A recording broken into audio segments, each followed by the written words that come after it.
오늘은 출애굽기 20장 1절부터 7절까지의 말씀을 가지고 하나님을 섬기는 자의 삶이란 제목으로 함께 말씀을 나누고자 합니다. 성경 본문은 말씀을 전하면서 중간중간 함께 읽어가면서 함께 나눌까 합니다. 사랑하는 성도 여러분, 우리는 종종 삶에서 안정과 성공을 목표로 중요한 결정을 내리곤 합니다. 이런 선택들은 세상의 눈으로 보면 지극히 당연합니다. 매우 중요합니다. 그러나 시간이 흐르면서 그것들을 통해 진정한 만족이나 평안을 얻지 못하는 것을 종종 보게 됩니다. 어떤 사람이 있습니다. 그는 안정된 직장을 통해서 성공을 이루고자 했습니다.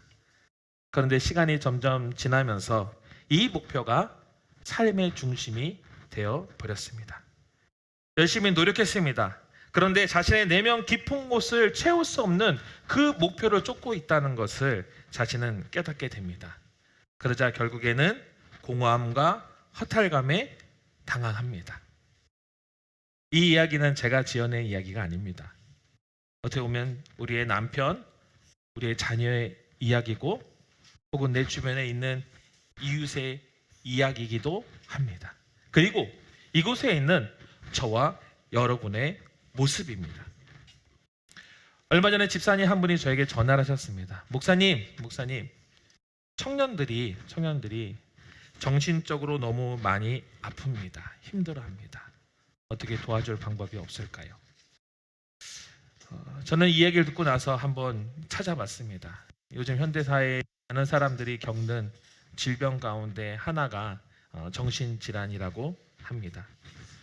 근데 저는 이러한 현상이 당연하다고 생각했습니다. 여러분들 그 이유를 혹시 아십니까? 요즘 세대들은 미디어를 통해서 세상의 온갖 정보에 다 노출이 되어 있습니다. 그곳에서는 세상의 가치, 세상의 목표들을 마치 소나기가 내리듯이 우리 젊은 사람들에게 쏟아붓고 있습니다. 젊은이들에게 어떤 만족도 주지 못하면서 이대로만 하면 성공하고 이대로만 하면 잘 되고 멋지게 될 것이라고 얘기하고 있습니다. 젊은이들은 어떻게 합니까? 그것을 열심히 쫓아갑니다.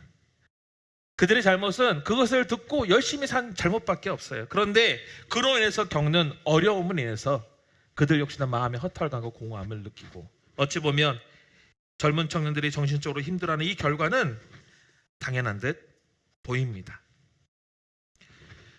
넘쳐나는 그 세상의 가치, 두려움, 미래에 대한 불안과 초조, 어떻게 해야 할까요? 어떻게 해야 우리 그리스도인들이 정말 이 땅의 삶을 사면서 세상의 가치에 휩쓸리지 않고 하나님의 자녀로서 복된 삶을 살 수 있을까요? 저는 오늘 출애굽기 20장에 기록되어 있는 십계명 말씀 가운데 일부를 가지고 그 진리를 우리가 발견하기를 원합니다. 하나님께서는 이스라엘 백성들을 애굽에서 구원하시면서 노예가 아니라 하나님의 자녀로 만들어 주셨습니다. 그들의 광야로 이끌어내시면서 그들을 광야에서 멸망시킨 것이 아니라 하나님의 보호와 인도하심을 누리는 그 백성으로 변화시켰습니다. 오늘 말씀 우리가 함께 살펴보면서 그 말씀을 통해 이스라엘 백성들이 누린 그 동일한 은혜를 우리 모두가 누리기를 주의 이름으로 간절히 소망합니다. 첫 번째로 먼저 우리는 출애굽기 20장 1절부터 3절까지의 말씀을 함께 읽어보도록 하겠습니다. 출애굽기 20장 1절부터 3절 같이 읽겠습니다. 하나님이 이 모든 말씀으로 말씀하여 이르시되 나는 너를 애굽 땅 종되었던 집에서 인도하여 낸 네 하나님 여호와니라. 너는 나 외에는 다른 신들을 내게 두지 말라. 우리가 하나님의 자녀로서 이 땅의 영향력 아래서 물들지 않고 정말 그리스도의 복된 삶을 살아가기 위해서 하나님께서는 그 첫 번째 명령을 우리에게 이렇게 말씀하십니다. 하나님 외에는 다른 신들을 두지 말라. 하나님 외에는 다른 신들을 두지 말라. 이 말을 좀 바꿔서 설명하면 하나님을 섬기라, 이런 말의 뜻입니다. 이스라엘 백성들은요, 출애굽하는 그 과정 속에서 하나님을 섬길 수 있는 충분한 영적 체험을 하였습니다. 그것을 이미 가지고 있었어요. 그들은 애굽에 있으면서 모세를 통해서 10가지 재앙들을 두 눈으로 직접 목격했습니다. 출애굽할 때 앞에 홍해가 가로막혀 있을 때 어떻게 했습니까? 하나님의 능력으로 그 홍해는 갈라졌고 그들은 그곳을 두 발로 걸어갔습니다. 그리고 그들을 쫓아던 애굽의 군사들이 그 물에 수장되는 것을 그들은 보았습니다. 이 모든 사건을 경험했으면 당연히 이스라엘 백성들은 하나님을 아주 잘 섬길 텐데 왜 하나님께서는 그 10가지 계명 가운데 가장 첫 번째 이 계명을 말씀하고 있을까요? 본문의 말씀이 기록된 이 시내산까지의 여정을 살펴보면요, 그 이유를 우리는 알 수 있습니다. 이스라엘 백성들이 출애굽해서 약 3개월 동안 시내산까지 여행을 시작합니다. 출애굽 후의 여정은 놀라운 기적과 하나님의 능력을 경험하는 시간이었습니다. 그런데요, 동시에 그들의 믿음이 끊임없이 흔들리는 시간이기도 했습니다. 출애굽 후에 그들이 수르강에 도착합니다. 사흘 길을 걸었어요. 마라라에 있는데 물이 너무 쓴 거예요. 어떻게 했습니까? 원망했어요. 그러자 하나님께서는 나무를 물에 집어넣어서 그 물을 달게 만들어 주셨습니다. 그들은 샘물 12개와 종려나무 79락에 있는 엘림이 잠시 머물렀다가 얼마 후 신광야에 도착하자 또다시 원망을 쏟아냅니다. 이번에 왜 원망했느냐? 애굽에서 먹었던 그 떡과 고기가 생각나서 그 배고픔을 이기지 못하고 불평하게 됩니다. 그때 하나님은 또 어떻게 하셨냐? 만나와 메추라기로 그들을 먹이셨습니다. 떡과 고기를 계속해서 하나님께서 그들에게 공급하셨어요. 또한 조금 더 출발해서 느비딤에 도착합니다. 그런데 그곳에 도착하자마자 또 물이 부족했어요. 이 정도 경험했으면 어떻게 해야 됩니까? 기도해야 되지 않겠어요? 그런데 그들은 모세와 다투며 원망합니다. 심지어 성경 말씀에 보면 하나님을 시험했다고 기록되어 있습니다. 하나님이 정말 우리와 함께 하시는가? 여러분, 말씀을 읽으면서 이상하지 않습니까? 당황스럽지 않습니까? 이처럼 놀라운 영적 체험을 하고도 이스라엘은 계속해서 하나님을 온전히 신뢰하지 못했습니다. 도대체 이유가 무엇일까요? 그들의 문제가 무엇입니까? 아마도 그것은 그들이 400년 동안 애굽에서 노예 생활을 했던 탓입니다. 애굽은요, 다신교 사회였습니다. 애굽 사회, 이집트에 있는 신들만 해도요 수백 명을 섬기는 그런 종교 국가였습니다. 그들은요 자연 현상들, 또 그 사회의 필요에 의해서 신을 만들고 그 신들을 숭배했습니다. 이스라엘 백성들은 그런 환경 가운데 400년 동안 살았던 거예요. 그들이 하나님을 믿는 신앙이 있었지만 그 400년의 긴 시간 동안에 그 이스라엘 자손들은 그런 종교적 영향력에 노출될 수밖에 없었다는 것입니다. 이런 환경에서 자라온 이스라엘 백성에게는요 하나님이 유일한 구원자라는 이 사실이 다소 생소하게 여겨졌습니다.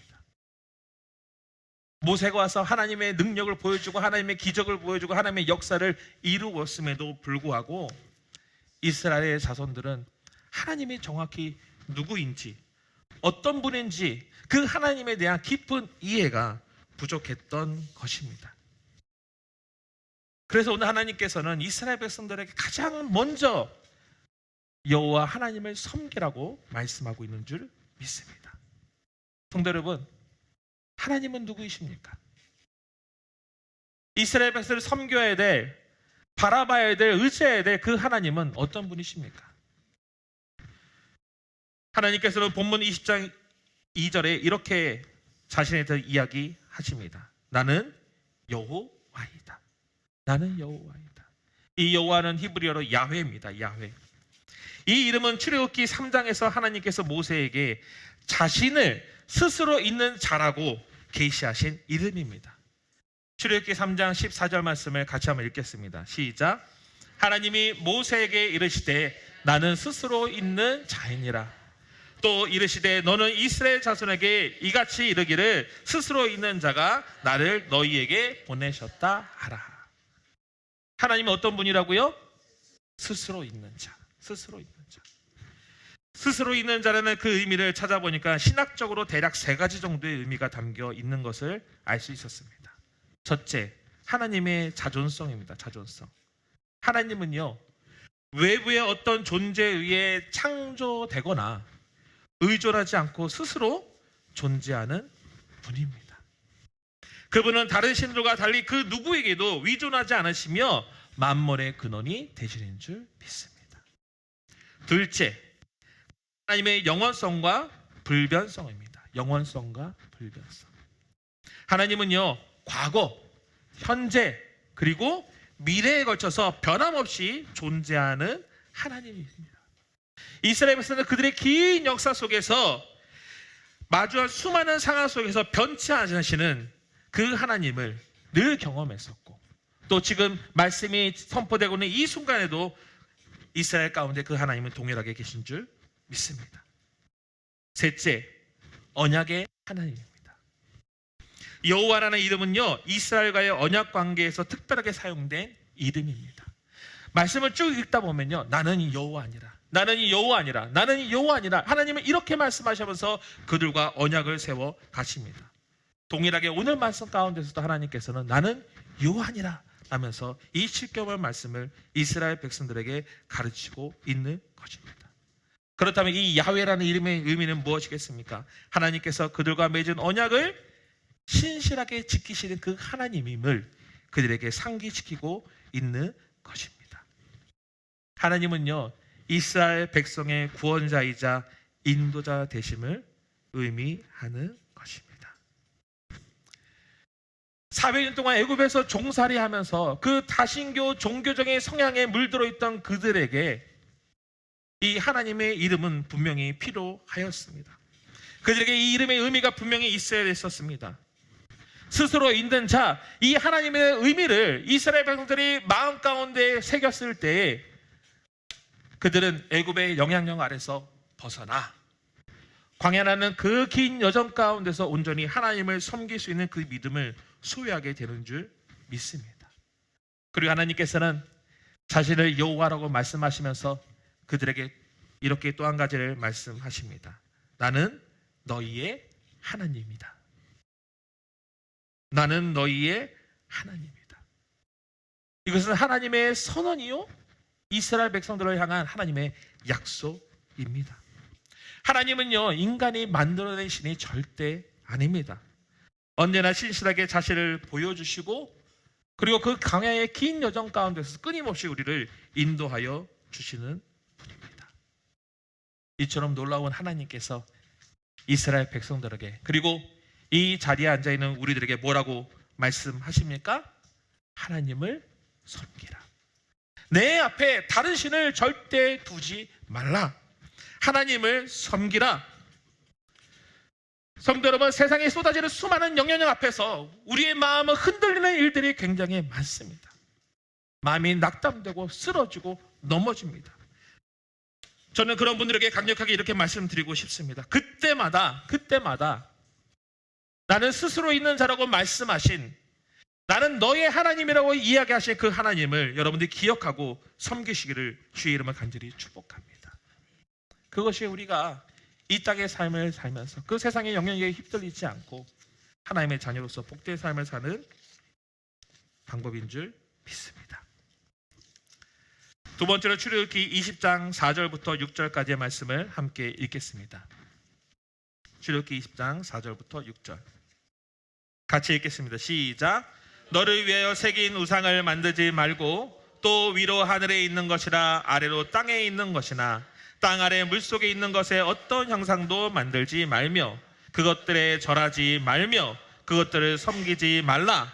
나 내 하나님 여호와는 질투하는 하나님인즉 나를 미워하는 자의 죄를 갚되 아버지로부터 아들에게로 3, 4대까지 이르게 하거니와 나를 사랑하고 내 계명을 지키는 자에게는 1000대까지 은혜를 베푸느니라.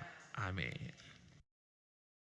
복된 삶을 위한 두 번째 명령은 우상과 어떤 형상을 만들지 말라는 명령입니다. 우상 숭배. 실은 우리는 이 말씀을 읽다 보면 단순히 조각된 우상을 금지하는 것으로만 생각할 수도 있습니다. 그런데요, 여기는 그 이상의 의미가 있습니다. 여러 해석들을 살펴보면 이 구절은 먼저는 하나님을 우리가 자신의 욕망이나 기대에 맞추지 말라는 말씀입니다. 하나님을 우리의 자신이나 욕망이나 기대에 맞추지 말라. 두 번째는 그분의 성품을 우리의 제한된 시각으로 왜곡하지 말라는 것입니다. 하나님의 성품이 있는데 우리가 그 성품을 내 마음대로 생각하는 거예요. 세 번째, 이 명령은요, 우리의 관점에서 하나님을 규정하려는 그 위험을 피하라는 말씀입니다. 우상 숭배는요, 앞에다가 돌덩이 갖다 놓고 앞에다 나무 갖다 놓고 앞에다 어떤 거 갖다 놓고 그걸 섬기지 말라는 그 의미만이 아닙니다. 내 스스로가 인간의 욕망으로, 인간의 나약함으로, 나의 생각으로 내가 그 믿는 그 하나님을 규정하고 그 하나님의 모양을 정해놓고 내가 믿고 싶은 대로 믿는 그 태도를 오늘 하나님께서는 경고하고 있는 것입니다. 하나님은요, 무한하신 분입니다. 여러분 믿으십니까? 그 어떤 형상으로도, 인간의 언어로도 하나님을 온전히 표현할 수 없습니다. 그런데 우리가 신앙생활 하다 보면 자꾸 유혹에 빠집니다. 하나님을 내가 원하는 방식대로 해석하거나 그 하나님을 제한하려는 그 유혹에 빠지게 됩니다. 예를 들면 이런 경우가 있어요. 우리가 기도하잖아요. 기도 열심히 하세요. 어떻게 기도합니까? 하나님, 내가 이러이러한 기도 제목이 있는데 하나님, 이 기도 제목 이렇게 응답하여 주시옵소서. 하나님, 이렇게 응답이 와야 됩니다. 이것이 하나님의 뜻입니다. 이런 경우 우리 있지 않습니까? 하나님의 뜻은 우리의 기도와 다른 뜻임에도 불구하고 하나님의 의도는 다른데 우리는 자꾸 우리의 생각과 우리의 의도를 가지고 그 기도 응답을 달라고 기도하는 모습이 있습니다. 여러분 제발 이렇게 기도하지 마십시오. 하나님의 뜻을 온전히 알 수 없는 우리가 그분의 크신 계획을 나의 틀에 맞추려는 것은 결국 우상 숭배요, 하나님의 형상을 만드는 일이 될 수도 있습니다. 또한 이런 일이 있어요. 비슷하게 우리는 종종 하나님의 뜻이나 계획이라는 말을 너무 남용합니다. 어려움을 당한 사람이 있어요. 이렇게 얘기합니다. 이것도 다 하나님의 뜻일 거야. 하나님의 뜻은 때론 알 수 없고 우리의 이해를 초월하는 데도 불구하고 우리는 마치 하나님의 뜻을 다 아는 것 마냥 단정적으로 이야기합니다. 오히려 어려운 가운데 있는 사람한테는요, 하나님의 뜻을 얘기하는 게 아니라 침묵하고 그를 묵묵히 도와주는 게 하나님 뜻에 더 가까울 것입니다. 하나님의 일하시는 방식은 우리의 생각으로 이해할 수 없으며 그분의 계획은 인간의 이해를 초월합니다. 그렇다면 우리가 해야 될 것은 무엇입니까? 하나님께 신뢰하고 하나님을 신뢰하고 그분께 순종하는 것입니다.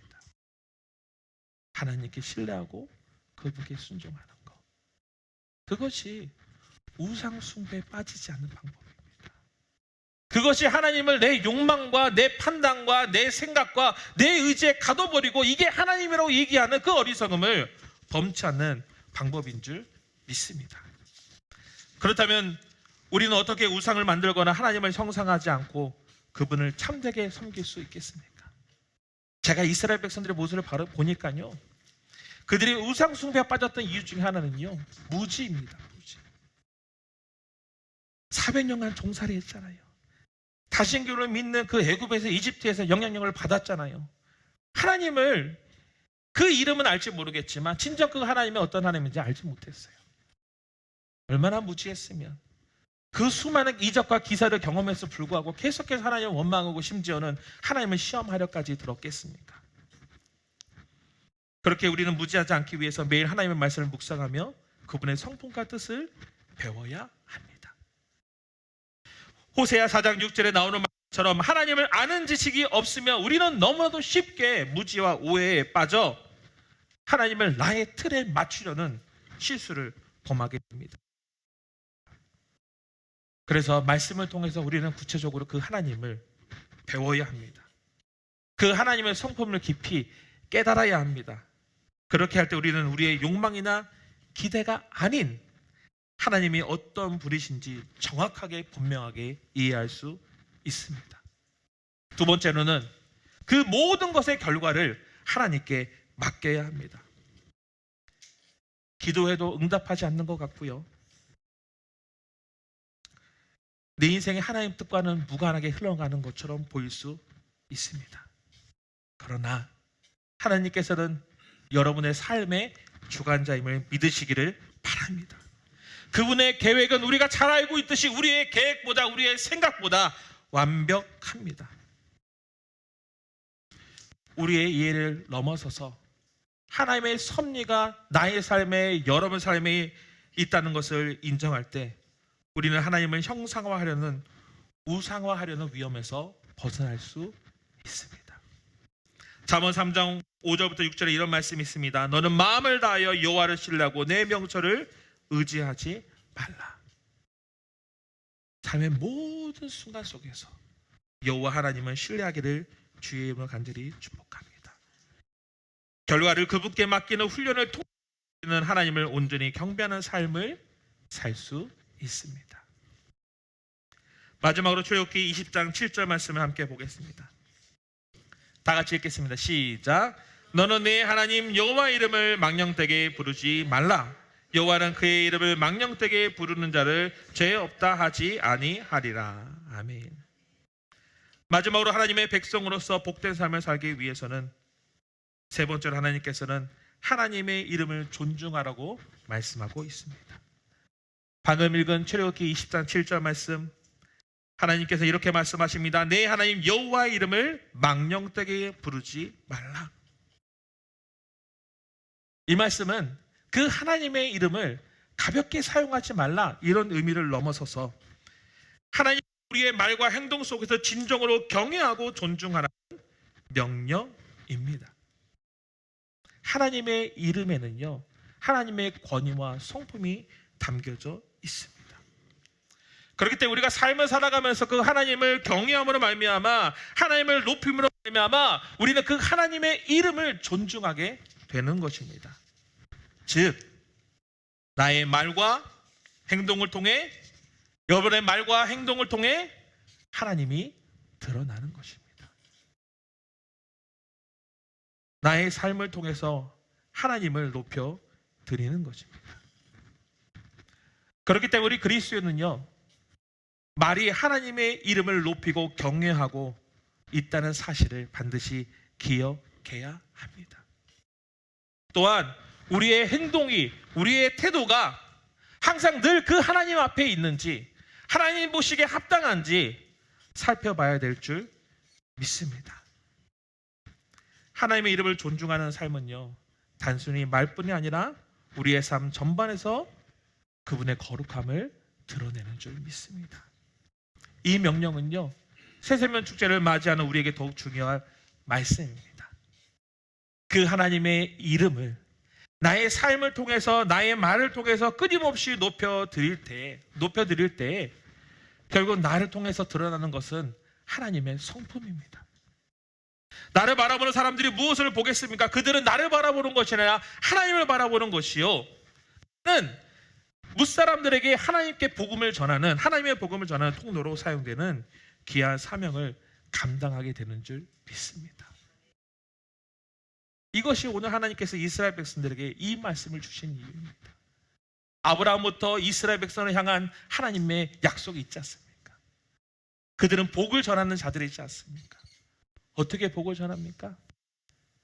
그들의 말을 통해서, 그들의 태도를 통해서, 그들의 행동을 통해서, 그들의 모습을 통해서, 그들의 삶 속에서 하나님의 이름이 경외되고 높여지고 하나님의 영광받는 그 모습을 통해서 무사람들이 하나님을 알고 복을 받게 되는 줄 믿습니다. 저는 말씀을 준비하면서 이 세 가지 계명 가운데 이 부분이 가장 마음에 걸렸습니다. 제가 설교할 때는 그래도 이렇게 말을 곱상하게 하는데 평상시에는 그렇게 말을 잘하지 못합니다. 잘하지 못한다는 건 이쁘게 못한다는 것입니다. 얼마 전에 엘리베이터를 탔는데 같이 내려가시는 분이 1층에서 볼 일이 있었나 봐요. 그래서 저는 지하까지 내려갔고, 그래서 1층에 잠시 내가 볼 일을 보고 있을 테니 잠깐 엘리베이터를 잡아주시오, 이렇게 하시더라고요. 그날 제가 조금 바빴습니다. 아우 네 그래요 제가 잡아드릴게요 이렇게 말씀을 좋았을 텐데 제가 퉁명스럽게 걸어갈게요.